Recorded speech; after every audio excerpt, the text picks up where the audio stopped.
Welcome to the 2018 Star Sailors League. We're once again back in Nassau, Bahamas. And with its warm, reliable trade winds and beautiful turquoise waters, it has to be one of the sailing world's favourite venues. Well, this year is shaping up to be the most compelling yet. 25 world-class teams, all boasting eye-watering sailing pedigrees. It's a lineup rich in both sailing royalty and the very best of the sport's new talent, all hoping to make their mark. We will have all the action for you live. 4 days of qualification culminating in a dramatic day of knockout this Saturday. Single races that decide who survives and who are heading home. The last 4 teams will contest a thrilling final race. The winner of the 2018 Star Sailors League final taking home the lion's share of an impressive $200,000 prize purse. We have all the ingredients for an exciting week of action, all happening on the stunning Montague Bay. Can't wait. Welcome to the Nassau Yacht Club, and of course we've got the Star Sailors League finals. And I'm welcoming my guest, Mark Cavell. Of course, Mark, silver medal in the star class in the Sydney Olympics with Ian Walker. Seems a long time ago now. What does it feel like to be back in the fold? I mean, your life has changed a little bit. Well, the stars haven't changed too much. I mean, they're still beautiful boats to sail, still surrounded with great talent, and it's really great to be out here in Nassau. A few old friends still in the class, and so many new faces as well, still racing hard. Well, it's really good to be back. It's been lovely to watch you rubbing shoulders with old friends around the yacht club, and I know you're enjoying it. Thank you. Looking forward to this. So we've been into the Star Class World, the Star Sailors League finals, and what really appeals to me here is the format. And Mark, you're just going to wind us through the format, and that last day is mouth-watering when it comes Well, down. as you say, Peter, it's all about that last day. We've got qualifying series for up until Friday, and then we look at the cut. We're looking to lose 3 boats after the first cut. If you win the qualifying series, you get a bye all the way into that final race. You can see from the quarterfinals into the finals, so into the semis. If you end up in winning the quarterfinals, you then have to race those other 4 boats on the finals. So the last day we've got the 4 races. Well, the key to the whole deal is it's a knockout competition, and then you come down to the final, and it is one race, winner takes all, and it was just fantastic last year, and I'm sure it will be this year. We're just going to have a little bit of a look through some of the key players, and I think first up it's going to be Ian Percy, as we just wait for the graphic to come up. But here we go. So Ian Percy, Anders Ekstrom, they're there. Ian Percy, of course, 2008 Star gold medalist and silver medalist in 2012. 2000 Finn gold medalist at the Olympics. And for Ekstrom, he was a bronze medalist in the Star class in 2008, and he's a Star world champion. Then we move over to Son Fantella, and what an amazing career he has had. It's a 470 gold medalist in 2016. He's won 2 470 world championships, and what's really special is he changed classes this year. 18 months preparation, won the 2018 49er Worlds, which were held in Aarhus in Denmark, and of course that qualifies him or his country for the Olympic Games. And then we look at some of the other key players. Robert Scheid, of course, 5 times Olympic medalist, 12 World Championships to his name, and second last year. Crewing with him will be his longtime friend Henry Boning. Freddie Loof from Sweden, he's also a gold medalist and a bronze medalist at the Olympics, 5-time world champion, with sailing with Eduardo Natucci, who's won the Star Sailors World Finals in 2015. Mateo Kuznudovic from Poland, he's won that Finn gold medal in 2016 in Atlanta, and a bronze medal in the Finn in 2004 in Athens with Dominic Zucchi.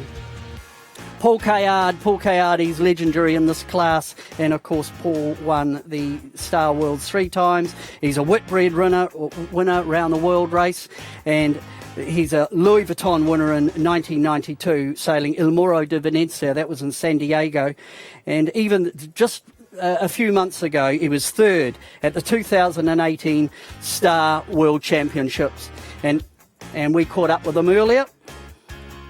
So, Paul, how does this year stack up with other years in terms of the quality of the fleet?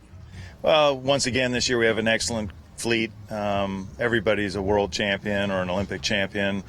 There are some new faces here, and it's always a very difficult competition. And how much star sailing you've been doing of late? Well, I got kind of re-inspired last year. I finished 7th here, which was a good result for me, and so I got this new boat, and I've been sailing quite a bit in the last year. I did the North American Championship, I was 2nd, and I just finished the World Championship with Tutu. We got 3rd in Maryland about 8 weeks ago, so we've been having a good season, and we're looking forward to a great regatta here. So in terms of the fleet, and you're obviously in that top 5, who else should we be looking for in terms of the quality? Well, Robert Scheidt's always tough to beat here. He's a great sailor, and he knows the Star well. But, you know, beyond, it's really hard to point out somebody, because I would say any of 10 people could certainly win this regatta. So Diego Negri's been at the top of the fleet forever. He's never won, but yet he's the #1 ranked sailor in the SSL rankings, and that's because he's always at the top, and he could easily win.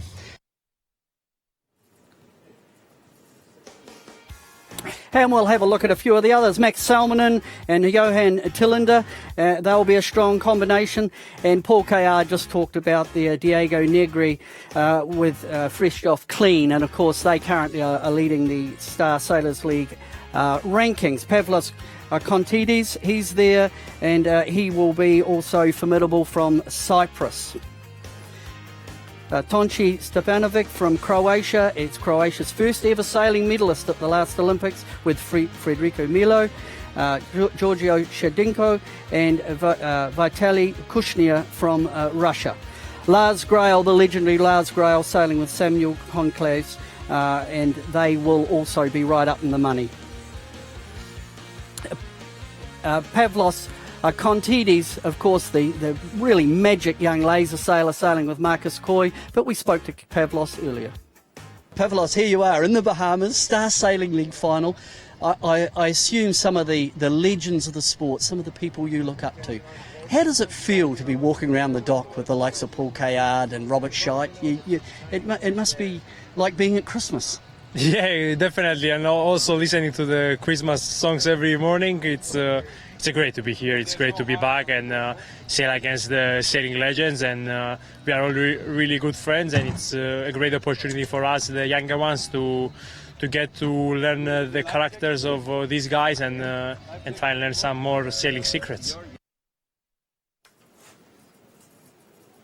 Well, we're back, and Mark, it's just a little bit quiet out there at the moment. There's not a lot going on, so we'll just go out to Shirley. I know she's got some special guests lined up to talk to us. Shirley?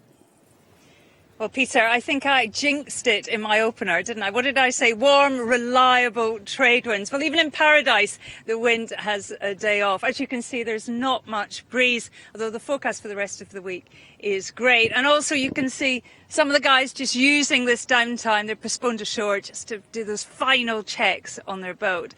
As you said, I have a guest with me. I have Paul Hutton, who's the chairman of the regatta and has been talking to the principal race officer who's out in the water. So what's the latest? What have we got? Well, firstly, I'm not responsible for the wind. But this is not unusual at this time of year, because the prevailing winds in the Bahamas are from the east. So most of the time we're having easterlies, southeasterlies, those trade winds you talked about.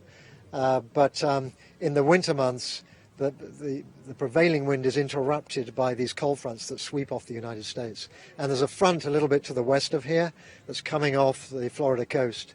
And that's what we're experiencing now. So we've got this sort of dead air ahead of the front before it arrives. Front's forecast to get here sometime tomorrow, and then behind the front we've got quite a lot of wind forecasts. So it's really going to be the story of before the front and behind the front this week. And today a bit frustrating, but I think as long as the front doesn't stall out on us, we should see plenty of wind later in the week. Are we on standby, or should we go and order lunch? Well, they're seeing some little bits of wind building out on the race course, but the trouble is, it comes in and then it dies and it comes in again. It's a difficult one to read. As the front gets closer, the wind starts to swing. So right now it's sort of trying out of the west. As the front gets closer, it's going to come into the northwest and the north. So the next couple of days, that's really what we're going to see. Probably northwesterlies tomorrow, then northerlies on Thursday, and then as the front passes, the wind will swing back into the northeast and east later in the period. So today, this is kind of what was forecast. We're getting what the soothsayers said we would get. We're going to have to call it probably in about about the next half hour, whether there's any hope of getting out on the racecourse at all today, given by the time we get boats back from the racecourse and the time limit on the racing and all those things, so you work back a little bit of time. So we're going to have to call it in about half an hour to decide whether we can run a race here or not. Well, Paul, last question about the weather. Last year's final was held in, the most glorious conditions, 16 knots of wind, great to see. It was one of the best days sailing I'd seen in a long time. I know it's a long way away, but what's the prediction for Saturday? Well, so the forecasts for later in the week are pretty much that. So Saturday they're saying, 15 plus. Friday maybe a little bit more than that, and Thursday. So I think we should see some pretty good conditions as the week progresses, but today not so much. Just lastly, while we have you, I know you're busy all week. This is the 6th time the event has come to Nassau, and I know it means a lot for the Stars to come back year after year. Perhaps just put into words, how special it is to have this event here in this club. Well, the Nassau Yacht Club has a very long history with the International Star Class, and dating back to, I think, 1932 was the time that the club received its charter. And of course, we have some historic names too that have been associated with the Star and done very successful at Olympic level in the Star. So it means a great deal to the club for us to keep that history going. And so to have the Star Sailors League back here for now the 6 consecutive years it's a special thing, and we're very keen to keep that going into the future. Well, we're glad to be back as well. Thank you, Paul. Peter. Certainly always interesting to get the view from the guys that do such an important job out there, Mark, don't they? Yeah, well, it's really important that, that we're all dealing with the weather. Mother Nature gives us what we get. The race committee's got to be really sure that they can give fair and honest racing. So the wind has got to stabilise. It's not just about the velocity and when it comes in. It's about stabilising so they can put a course down and get some great racing. And I got to say, I think the race committee guys and the race management in modern yacht race, especially at the professional level, they do a hell of a job. And it's sometimes it's very easy to be critical. And for me, I give them a big bouquet. I think they do a great job, and especially the committee here. And we start off with postponement and delay. It's not easy for them, and they'll be doing their best to put on fair racing.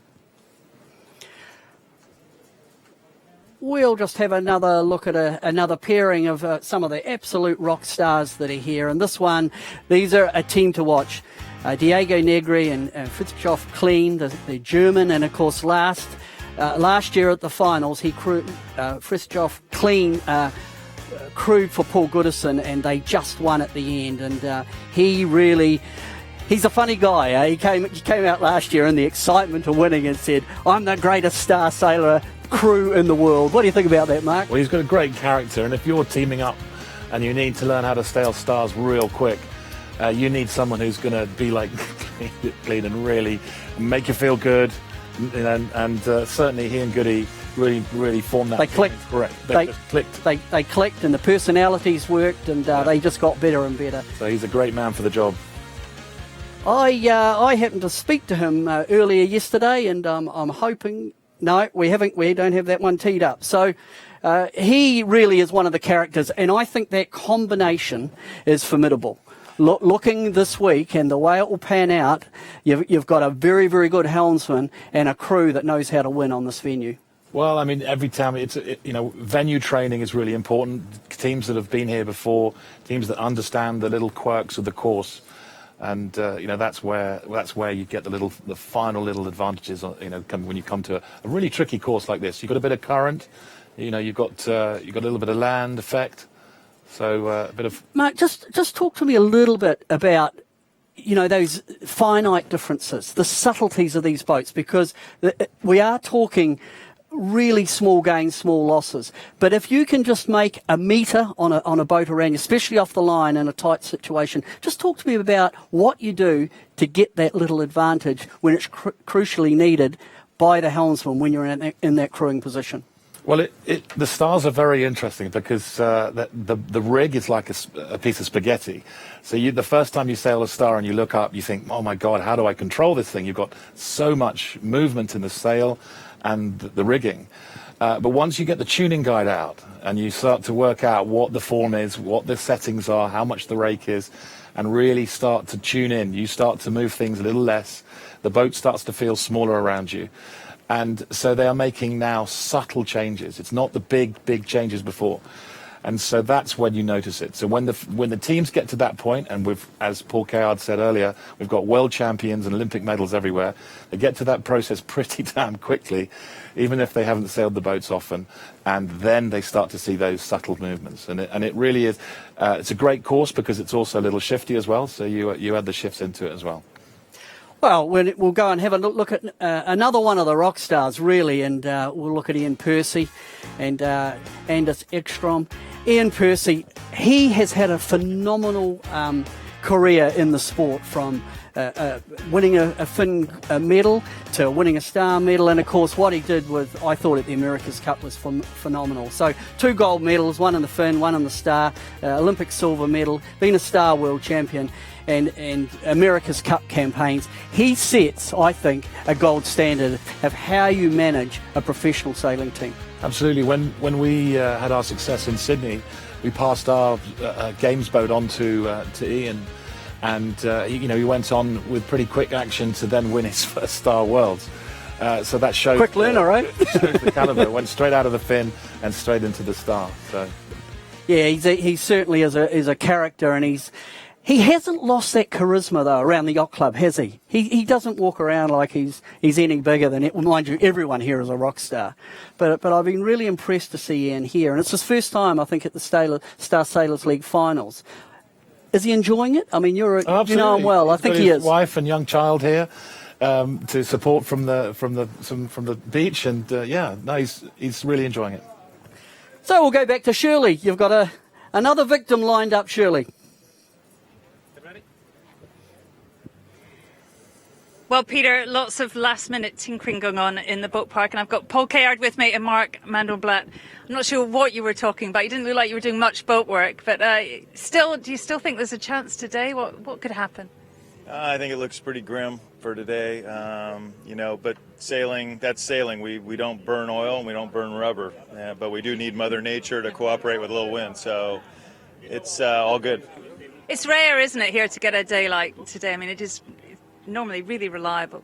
Yeah, I don't think we've lost too many days in Nassau. It's a great place for a breeze, but this time of year it can shut down for a day or two. But by tomorrow we'll have breeze for sure if it doesn't happen today. You can come a bit closer. He doesn't smell yet. That's true. Not yet. Now, we've got great hopes for both of you guys here. You know, how's your season been, and I suppose how are you approaching this event? Well, I've got kind of jazzed last year because I had a pretty good regatta here right at the SSL, and so I bought a different boat, and I sailed a lot this year, and I finished 3rd in the World Championship, so I'm with the same crew and looking forward to having a great regatta. That's cheating, isn't it? All that practice. Practice is, yeah. At our age, that's cheating. You've also had, a really solid year. Just tell the viewers about it. Well, in the Star, I haven't done much aside from last year's regatta, so I'm coming in a little cold to this, but I got Brian with me, so it's kind of the muscle memory came back. We had a good practice yesterday, and we got new sails on from Doyle, thanks to Judd, and we're just hoping to have good speed, because that's what we've been strong with in the past years. So if we have good speed, hopefully we can do it. As you say, there's been a bit of practice racing going on the last few days. Who's looking sharp, and particularly amongst the rookies that have rocked up this year, who should we be watching out for? Pavlos is obviously a very good sailor. Just he won World Sailor of the Year for not by accident. So, I think this is the second time he's done it. So he's got Marcus Coy crewing for him. I think he'll be, of the rookies, non-star sailors, I think Pavlos is going to be tough. But there's such a tight field. Everybody's so good. So it's very hard. Any of 15 people probably could really win. Has he got any faster? All that training and investment.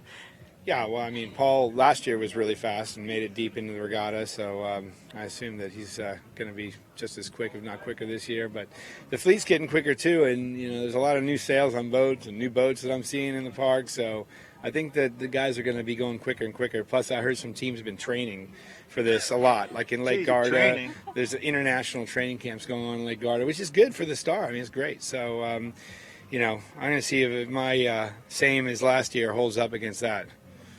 It's amazing, isn't it, how serious the rookies take it. They don't just turn up and do a few days practice. As you say, they've been weeks and weeks in Lake Garda. Why is it so important to them to put on a good showing here? We used to train too. 20, 30 years ago, I trained a lot. That was when I won the Star Worlds.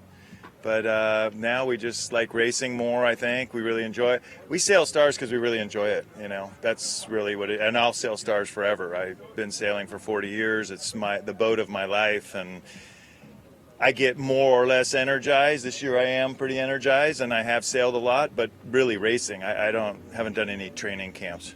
I suppose I'm thinking more of the Olympic guys who have busy winter training schedules. There's 5, 6 of them here, and they have a full-time job, but yet they've invested quite a lot of time to turn up here knowing what they're doing.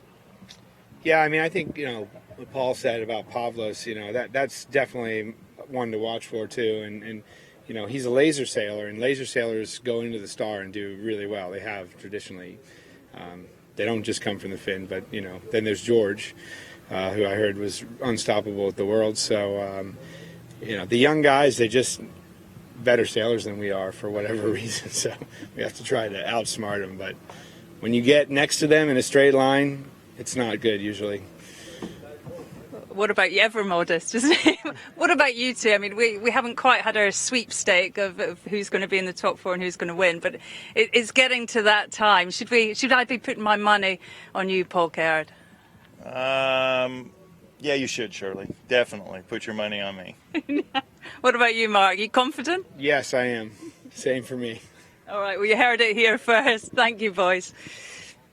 Thank you, Shirley. Golly, some heavy metal there, wasn't it? And for me, it's intriguing. Last year, for my mind, apart from the results, in terms of pace on the water, Mendel Black was quick. He was really fast upwind. And he's sort of downplaying it a wee bit, isn't he? I haven't been out sailing much, although he's racing last week in a different class. And, they're all downplaying. And Kay'd say, well, I've done a lot of racing, but no practice. But practice. They'll be right there, those two. I have no doubt when we get rolling with this, they're two to watch. Well, practice has said, the more you practice, the luckier you get. And you can't deny time on the water will make you better. Now we'll go to the other end of the extreme, and one of the real up-and-coming 17-year-old rock stars of our sport, Guido Gallinaro, this young kid from Italy. What an opportunity with Kilian Weiss from Germany. So he's being mentored by a very, very good star crew. But Guido, he's refreshingly young, 17, to be invited in. He won the Laser Radial Youth Worlds this year and the Laser Radial Europeans. And look, it's just like a factory, isn't it? We churn out these wonderful kids. And to speak to him, he's so mature. Absolutely, and I think if your listeners can just think about what they were doing when they were 17, or in all those 17 years... what were you doing when you were 17? Certainly wasn't turning up to this sort of this class fleet. So he's really handling it well. He's not awestruck, but he's very respectful, and he's really looking forward to going out and showing the people what he can do. Then we move on. Simi Fantella, of course, he is an established star sailor. And when his little graphic comes up, we can talk about him talk Still about him looking some very more. light and patchy out. It is still light out on the way. So Simi Fantella from Croatia with Antonio Arapovic, his crew. And hasn't Croatia come strong in our sport? Tiny country, amazing sports people. And he was their first Olympic medalist in Rio. Fantella, wonderful sailor. And Shirley had a chat with him earlier.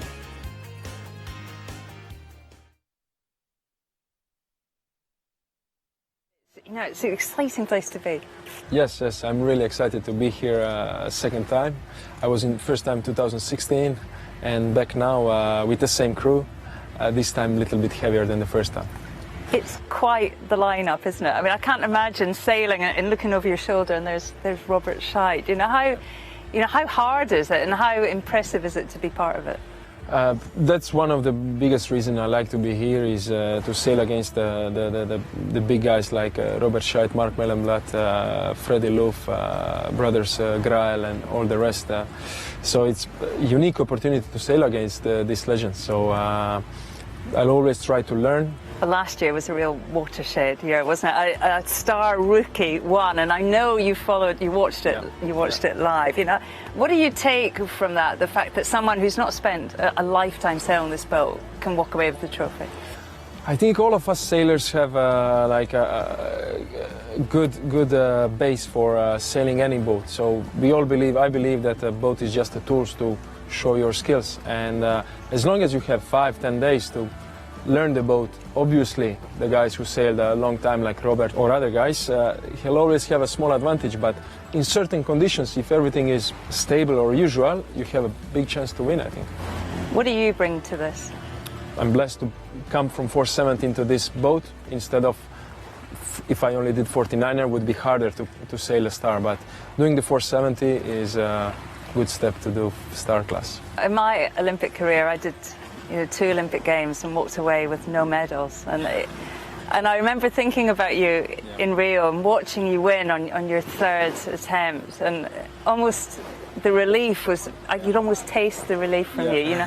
How special a moment was that? Going home with a gold, it feels like 15 years in the class, just no better way of finish it. And winning 2 times the Worlds, Europeans 3 times, 13 medals from the Worlds and Europeans, podiums, and just no Olympic medal. And then last one, gold easily with nice advantage in the points. So like one of the best days in my life. It's not easy to change Olympic discipline. I mean, sailing, winning medals in the Olympics is all about such minute detail, isn't it? I mean, how did you find stepping into the 49er with a new crew as well? How was that transition? I felt in my heart that I can do it. Like, I think I can do it with the right attitude, again, with the right people. I teamed up with my brother, who is RS6 sailor, Mihovil. He's quite tall and light, so I think I knew they would be a perfect match for the 49er, but still there is time on the water and see how we fit each other, do we synchronize well. But in the end, we saw in Aarhus it worked out. It was really good race for us, and the best moment is that now we have the proof that we are on a good track and we are perfect for the class and just keep on working. What about here? Looking ahead to this week, what can we expect from the Croatians? I hope we'll have a good fun. I hope we'll have nice conditions. I love the atmosphere. I love the organizing guys. I love to sail around the top guys from different classes. So I hope I will come back home with something new learned. And what we can give is lots of pressure to everyone, that's for sure. We are a bit heavier than the last time, so I believe we're going to be a bit quicker than the last time, and I hope we're going to stay strong in the light breeze as the last time. So we'll see. Well, isn't it amazing? For me, what strikes me at that, Mark, is there's a guy, a 470 gold medalist, decided to change classes, jumped into a 49er, which really hard boat, with his brother, and won in Aarhus this year. One to watch for the next Olympics. Absolutely. I mean, winning regattas is following a formula. You have to obviously have talent, but it's time and follow that formula. You get the boat going fast, and by that time he's experienced enough to know what pressure is. He's been to the Olympics. He's had the pressure of the country, the world on, and he did it. He came home with gold. So once you've done that, I'm not saying for 1 second that it's any easier, but you certainly can start to roll out that model again and again. And every single sailor here have had a little insight, some more than others, into that formula. And absolute credit. And I think certainly these days you're getting a lot more people jumping from class to class, and to bring people into the Star Sailors League, into the Star. Back in the day, you would never think of stepping into a Star and taking on the greats without doing your time. I mean, our campaign was 18 months, and I thought that was way too low, way too short. And a lot of things fell into place for our success. But you look at the body language Yeah. there, talking to Shirley. It's not about, hey, I'm here to, make up the numbers. He's a winner. Yeah. And he's eye of the tiger, and watch out as this week unfolds. And I like the way he really looked at, he felt like he'd come in and upset the apple cart a little bit. Because there's no pressure on those guys. No. There's a great, group of young, talented sailors that we've got here who kind of come out swinging. And coupled with that, it's the last big event of the year. Yeah. This is it. This is 2018, really the major yachting events. And for my mind, this is the last of them. Just go out to the Bahamas and give it a shot against some of the sailing legends. And of course, the format really favours that. The format, they're not putting a series together. They actually just need to stay in there, just stay out of that low cut, and then on the last day, it's all on. It's unlike the Olympic sailing system where it favours a lot of consistency. If you can stay in the game and be there on that last day, you've got a shot. Yeah. Shirley, you've got another guest lined up for us. We'll come back out to you. Peter, yes, I remember last year, there was one star crew that said to me he was the world's best star crew. And I thought at the time he was perhaps a bit arrogant, but he went on to prove us right. And that was Frida Klein. I mean, what a moment that was, that final day. I bet you can relive every moment of it. To win with Paul Goodison was pretty special. Yeah, I mean, that was just fantastic. And if I stand back here or sit back here with you and I look to the stage, I mean, everything comes back in my mind, and it was pretty, rememberable for me, remarkable. It was a good moment. We all loved it. And it's interesting, we've just been talking about some of the rookies, particularly Shimi Fantella. And, and I really feel that they have a real confidence in them. They feel they can come here and they can do well. And I know you have been coaching some of them in Garda. I mean, what's your feeling? They're not just here to make up the numbers, are they? No, I mean, obviously all of them, they're fantastic sailors. They proved it in every kind of their sport, in their classes. I mean, there's no secret, but now they're all trained and prepared for that. Because I think Paul, he proved last year that with some training and with some effort, you can come here and win, actually. And that was the first time ever that a non-star sailor could win the SSL finals. And I think this year we really have to watch out for some of them, yes. Paul didn't just rock up, did he? I mean, he trained with you on Lake Garda. I mean, it was a professional approach to this week. Yeah, I mean, we just had 10 days, actually. Yeah, so it was not that much. But Paul, I mean, he's such a fantastic sailor, such a talent. So for him was actually kind of, after these 10 days, I think I would have gone with him to the Olympic Games. That's how it felt, because he's so good. And I see the same in other sailors here. Pavlos Kontidas, he came to Lake Garda, he trained with us. Kevin Pipone, he came to us and trained. So I think they are all well prepared, because they sail anyway 100 days a year. So now in the Star, another 20 or how much they did. So I think they're on a good way. It's all about the crew, though, isn't it? On our boat it was, but no. Of course, it helps to have an experienced crew, and the crew who knows the boat and who can fine-tune the boat for the skipper in some tough moments. But in the end, it's of course the skipper who has the helm. So it does, though, really fast-track a rookie sailor to come in and to sail with a world-class star crew who knows, how to get the best out of the boat, when to change gear. It knows when it's not quite right. I mean, it must make a massive difference. I mean, that's for sure will always help. And I think all those rookies, they have top crews. I mean, Kevin Pipone is here with Max Truby. Pavlos is here with Markus Koy, my German fella. Then I think those two crews will, of course, help the top skippers to really push the boat forward and to do very well here in this event. Okay, what about this year? Where will we find you? Yeah, I mean, I feel very confident with Diego. I mean, I was hoping that Paul Goodison would have time to defend the title, but he's very busy with the America's Cup, so unfortunately he can't. We were waiting quite long if he could come or not, so Diego was kind of a last moment decision. But of course I sailed with Diego together in 2013, 2014. We won 2 Silver Stars together. We were training always together for the Olympics as training partners. So I know him very well. He's a fantastic sailor. He's very consistent. He's always there.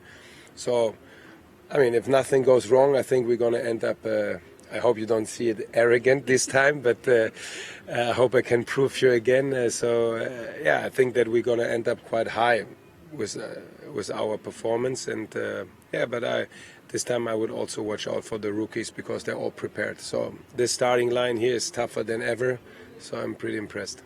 It's not arrogant when you deliver. We look forward to watching you racing. We've got great hopes that you retain the title of the world's best star crew. Thank you. Thank you. Peter. Well, thanks, Shirley, and what a great sailor. And, you know, if you say things like that in jest with a smile on your face, I think you get away with it, to be honest. You're going to back yourself. Well, I reckon it's great, you know. Get out and tell it how it is. Beautiful Nassau as we look down over the beautiful real estate on Paradise Island. And unfortunately for us today, that flat water is not helping us, so But the bonus is we're meeting some of the players, but it really is a stunning location to come and have a look. A couple of things came out of that for me, is Kayard and Frida both talked about Pavlos Kontidis. And I'm putting down in my book, you know, because we run a little bit of a sweepstake, don't we, of top 10. I think he's in my top 10. They hold him in really high regard coming out of that laser class and jumping into the Star Sailors League final. So one to watch for? Yeah, I mean, it's really interesting. The comment has been made that the Finn sailors, the boats that sail downwind, what I call proper downwind angles, rather than the asymmetrics, both, and you would count the lasers and the Finns sailors in that category. They understand those lower angles, and also they understand the boat pumping. And pumping has become a really, really big thing. The flag, you know, above 6 knots, they're allowed to free pump. And the rocking and the understanding of how the kinetics work, those are laser sailors and Finns. They do that day in, day out. So that comes natural to them. And didn't Paul Goodison show us that last year? Absolutely, yeah. He was good, and of course, you know, Robert Scheidt sets the benchmark. Look, the whole show got underway last night. They had a wonderful opening ceremony here at Government House, and we'll just go and have a little look at the opening ceremony. There it was in its full grandeur, Mark, and you were there. I was there. It was the Government House put a wonderful event on for us, and all the sailors got introduced one by one, which is wonderful. We got all their track records. And for me, the highlight really was when one of the ministers said how much inspiration the young sailors of Nassau take from having all these amazing sailors come to town. And I'm sure we'll see some of those young sailors around the club getting some autographs, chatting to some of these greats. And of course, as we can see here, it's a great opportunity to just relax a little bit. There's Robert Scheidt just chilling out and telling a few stories. Happy faces, not too many drinks. And all in their number ones. Absolutely. Very impressive. Absolutely, but then it was early to bed. Everyone was back to the hotel by a good fashion. They've just been great hosts here, from the yacht club to at a government level, Government House.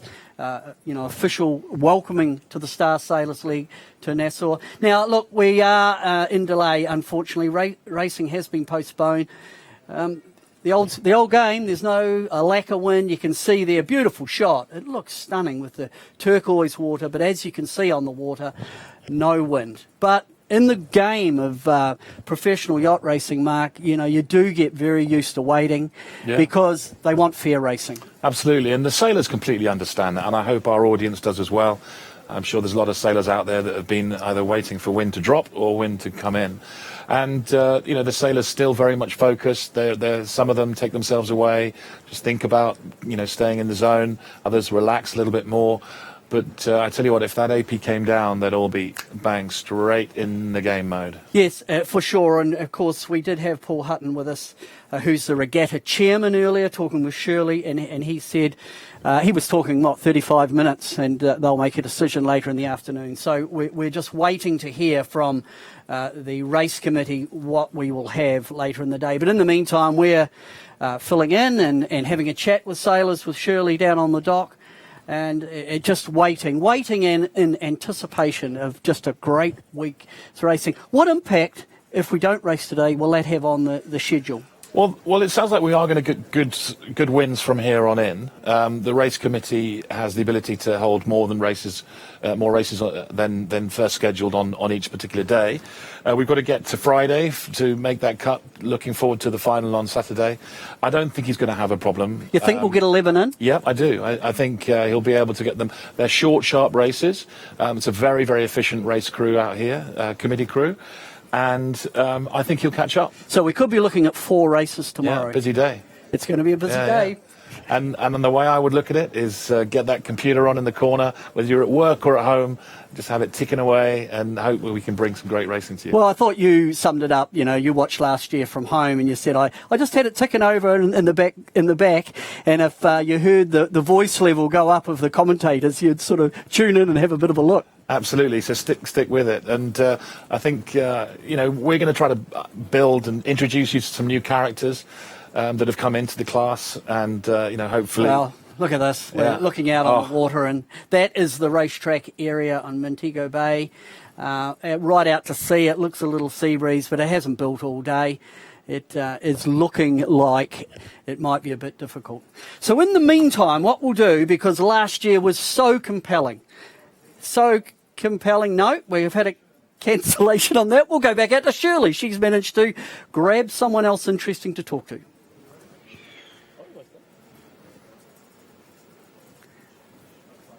She's not quite ready, I'm being told. But that is the race area, that lovely drone shot over the racecourse area. And, Mark, there is a little bit of breeze. It looks like out to sea, but it's not filling in, is it? Absolutely. That's the racecourse there we're looking at now.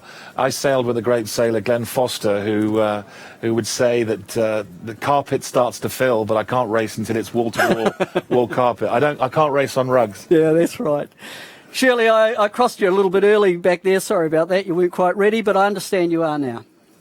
We're going as fast as we can, Peter. It's hot out here. I am with Kevin Peppeney and Mark Strub.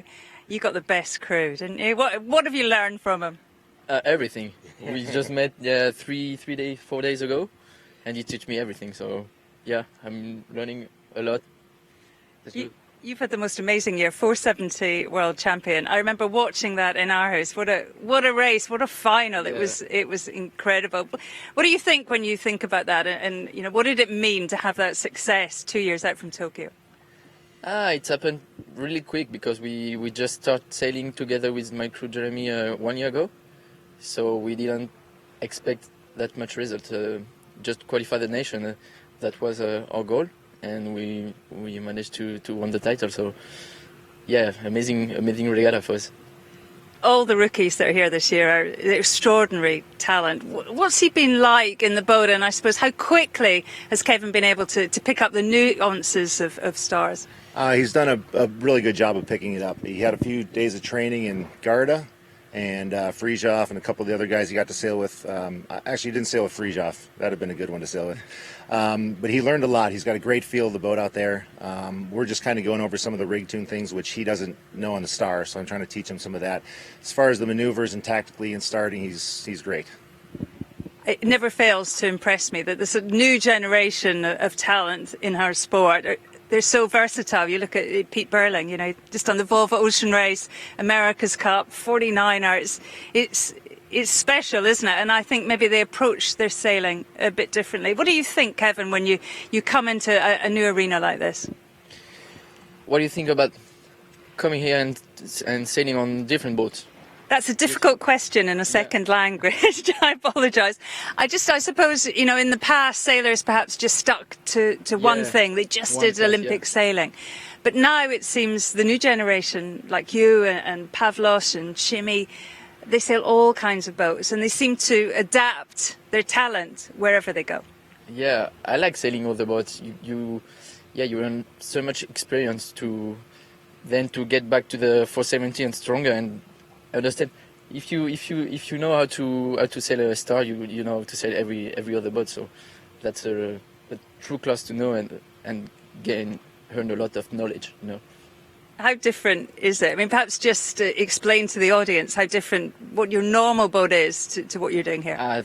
There are much more settings, much more parameters to play. You have, I mean, I don't know how many rope, maybe 15 rope around me. So there's a lot more. The 470 is a pretty technical boat as well. They've got spreader sweep they can deal with, and he knows a lot more about the different things here. But yeah, we've got upper check stays, lower check stays, mast ram, jib tack, jib halyard, jib cars, jib leads, Cunningham outhaul, traveler, no traveler, backstays. Yeah.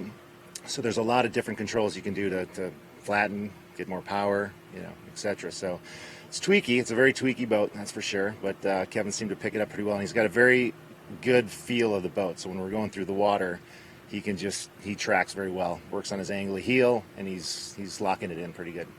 Sounds like he knows what he's doing. I think you're in good hands. Now you come from, from a sailing family that's very well known. Your uncle, is a gold medalist in the 470 class. I wonder what advice he's been giving you and how much you've picked up from the family. Yeah, and also my dad, my uncles, they all sail 470, so I've got a bit of knowledge on the boat, and that really helped me. They teach me, they get me advice about the settings, about the pressure you got before medal race. I wonder if you come from a French sailing dynasty, how impressed you are when you come here and there's Robert Scheid, there's Lars Grail, there's Ian Percy. Every boat has a name that is in our sport. Multiple medalists, Volvo Ocean races. If it's there to do, they've done it. They are legends. I've always dreamed about sailing next to Percy, Loof. Yeah, that guy's that legend. It's amazing to.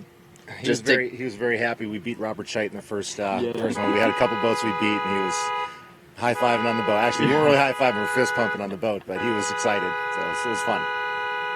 All right, well, Mark was just disturbed by three hooters. They just put up the abandoned for the day flag. We can just about see it through the tree. So a difficult day, not the best start, but I suppose, it looks better in our future. Yeah, I think this week, tomorrow, there might be some rain, but I think it's 14 to 16, so it'll be good conditions Friday, Saturday. It looks good, so might get a little rain, but I think it's going to be just sort of beautiful Bahama weather, Bahamian weather down here. It's great. Well, good to speak to you. France is expecting great things from you, Kevin. Well, that was it. The flag is up. There will be no racing today, but as Mark said, looking great for the rest of the week. Thanks, Shirley. Oh, well, the old three hooters and on the Flagstaff, and I guess we're not surprised. No, it's the right decision. The right decision, and but it doesn't set up 4 races tomorrow, and it's on tomorrow. There's a bit of breeze around. It's going to be pretty cool. Yeah, they can't wait. I mean, I don't think you'll see anyone hang around here now. They'll get home, get out of the sun, get some rest ready for tomorrow. And really just can't wait. Well, Mark, we've done the rehearsal. How did it feel? Bit ropey at the beginning, but we've sort of ended all right. It's going to be great. It's going to be great. So, look, that will wrap it up for today. The racing has been put off for the day, but come back tomorrow, 10:45 local time, racing will get underway. I expect we're going to do 4 races, and we'll get the show underway. So, welcome again. Come back tomorrow. Star Sailors League finals here in Nassau.